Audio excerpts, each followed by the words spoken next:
qual foi o momento mais importante que você pode pensar da sua aprendizagem de inglês? Você lembra? Eu acho que quando eu me formei, que eu comecei a ganhar meu dinheiro, que eu comecei a viajar no exterior e comecei a ver que eu conseguia me comunicar. Quando eu voltei, que eu já gostava do inglês, mas quando eu voltei dessa viagem, que eu vi que eu me comunicava, eu conseguia alguma coisa, eu voltei bem concentrado na questão do inglês e já era prazeroso. Me fez sentir, naquele momento, eu poderia evoluir bastante no inglês, né? So você ficou I'm going to talk in English now, okay?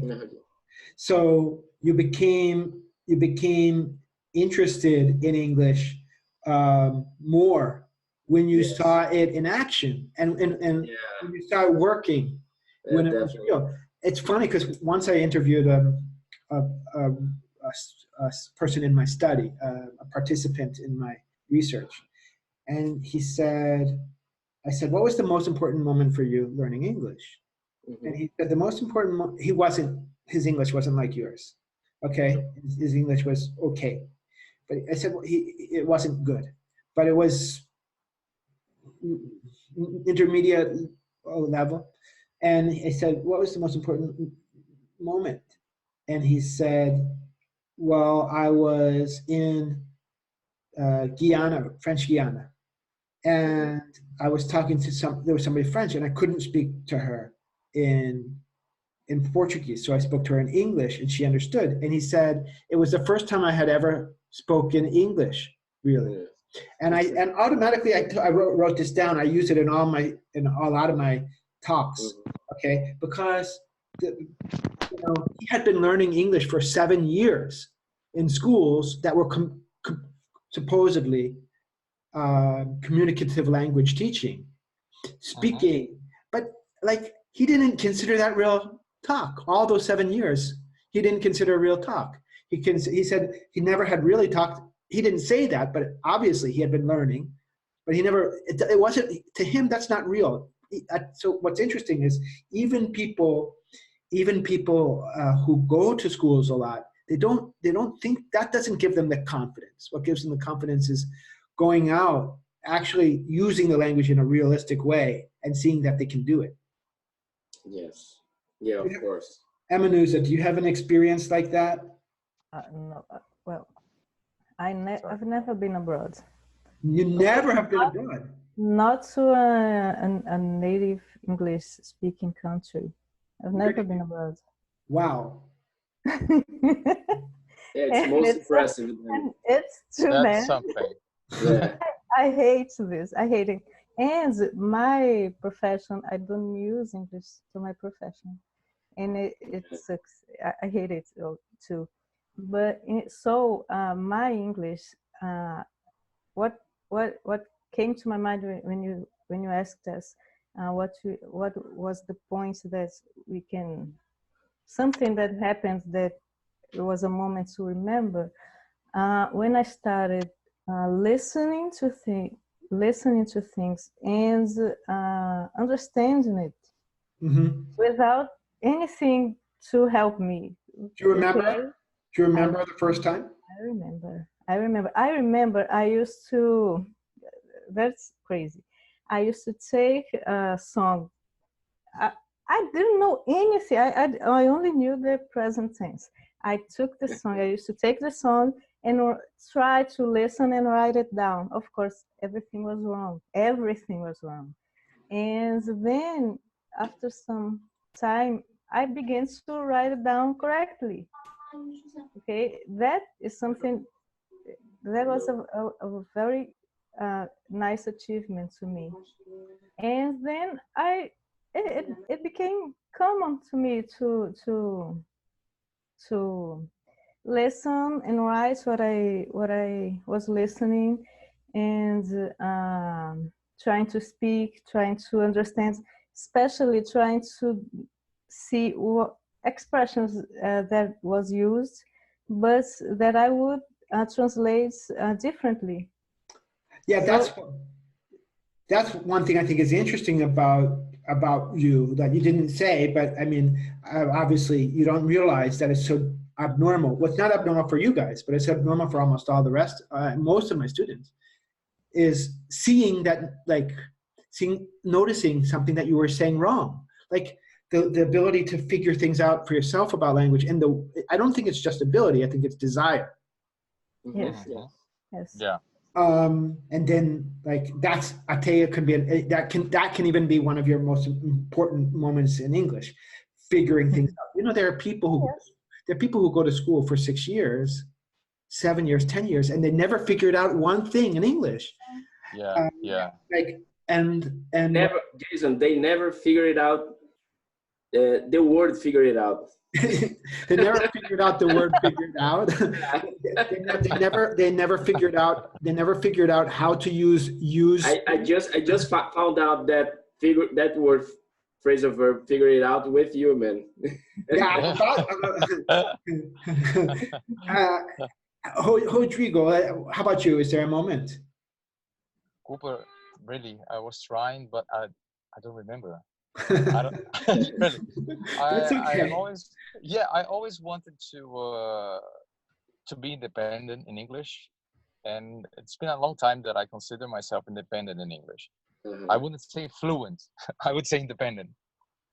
But I don't remember this important moment. I don't remember it. I'm sorry.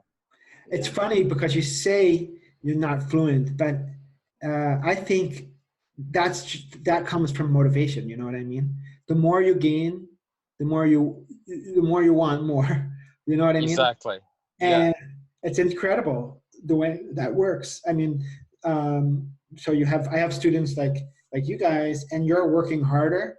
You're learning a higher percentage of the things we do in a class than students have that are new.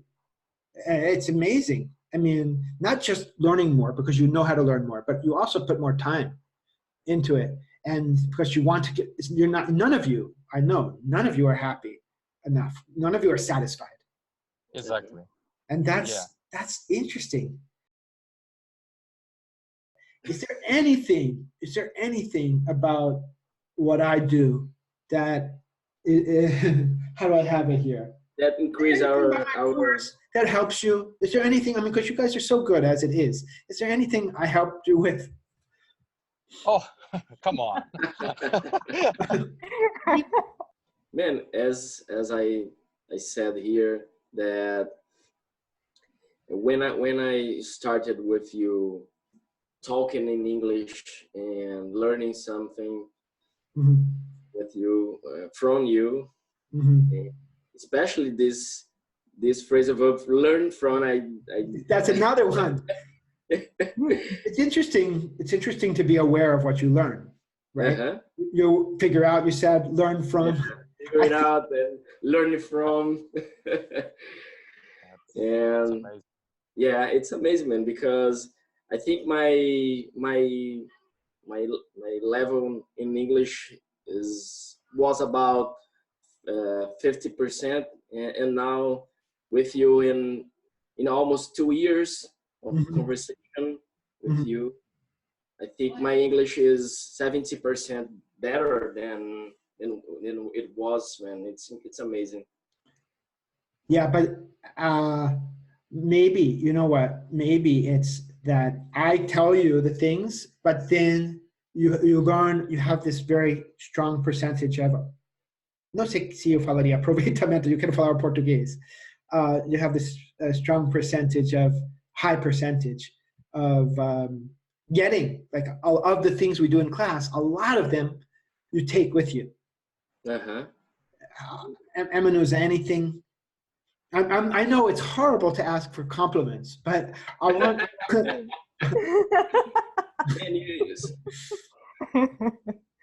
Okay. Well. Is my hair good? Yes, your hair is very fine today. But when I first contacted you, I really didn't have any reason to start English classes again. I don't need English to work. So there was no need, but I needed a teacher, a native speaker, that would make me want to learn more. Would make me want to learn from my mistakes. I wanted someone to show me my mistakes. Okay, and a Brazilian teacher wouldn't make me do this. Perfect. Yeah. Yes. How about you, Rodrigo? Anything in addition? So that it's terrible to be the last to speak, right?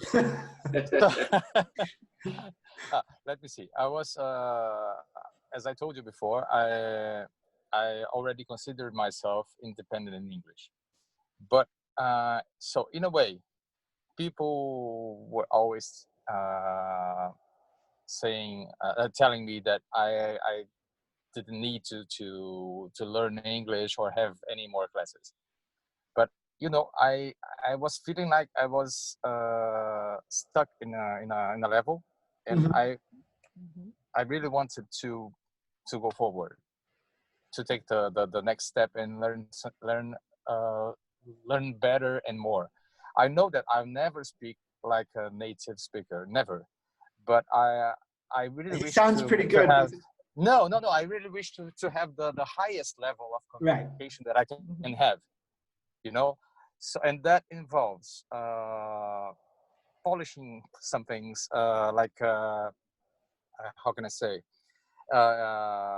spotting the mistakes, things that I usually do, and mistakes that I usually make. And of course, knowing new expressions and new vocabulary as well, especially more sophisticated vocabulary. And really, I really felt I didn't feel stimulated, but now really with you, Cooper, I'm ready. Yeah, I'm ready to take a step forward. Well, you know, that's pretty awesome. I mean, it's pretty awesome because I think a lot of people get, I mean, this is something that I want to make clear to some people out there, like, because I think a lot of people get to this plateau. Okay. Yeah. You know, Yeah. They get to this plateau and then they say, how can I get further? And I think in Brazil, it's very hard. It's very hard. Yeah. Because in any language, it's hard. Because you have people who maybe they're trained to teach certain terms, but they're not good at sort of seeing the, or they don't want to. They just don't want to sort of be picky about your English and figure out ways to find out what mistakes you're making, and so you learn a bunch of silly things, silly idioms that aren't important. And even at your level, there are a lot of very like I saw this with Mauricio and Emanuza, like, you know, like even at your level and Rodrigo, like even at your level, there's some basic things that you're not, that either you know, understand, but you don't say. Yeah. Or that you don't know. But I think that the biggest thing missing for people, for some people who get to a certain plateau, is being able to learn how to use the words that they know, but that they understand, but they never say. I think this is the thing that I hope I want to give certain people, you guys from right now, right? To sort of bridge the gap between your comprehension skills and your speaking skills. You know. Can I say just something more? Yeah. There's also something that I really like that you do very, very often. When I say something and say, yeah, it's not wrong, it's right, but people don't say that. Yes. You know? that's the most important for me. Yeah. Really. You don't know how much you're helping me, you know. Yeah, well, that's sort of my trademark, because this is the difference between our classes here in Brazil and with Jason. It's totally different. Well, like, I think that people don't realize two things. People don't realize, teachers, whether they're natives or Brazilians. Like, one, sometimes they don't realize what the thing is that people normally say. They don't realize how they speak. They don't realize how they speak. They don't have this internal monitor, and they don't realize how they speak. So you say something that they never would say in their life. People, I probably said this to all of you. Yeah, you know, that's something of, okay, yes, that's correct, but I'm sure I've said it to you. I said, it's not usual. Yeah. I never said it in my life. And they don't care. Well, of course, you want to find and so first, they're not aware of it. They're not aware of what the expressions are that are commonly said and what are not commonly said, or how they speak. They're not really aware. And second, they're not aware how important this is. Yeah, because no, it helps you, of course, to know all sorts of expressions, but it helps you most to know, to say, to speak, and to know what's commonly said. So the understanding that I want to know what the words are, how English is really spoken is something I'd like my students. That's very important, yeah. And you've learned it. It's helped you to be able to listen and to continue to grow. Yeah. So you know how important it is to learn what's most commonly said. That's what we do in our first language. We learn what's most commonly said, and maybe we get to the point where we learn what's not very commonly said if we're really good at our first language. Imagine the second language. Yeah. So, I'm so sorry, guys, but I have to go now. We're so sorry. No, it's ended. It's perfect. It was great. I'm really happy. It made my day. I definitely needed something to make my day, and made my day.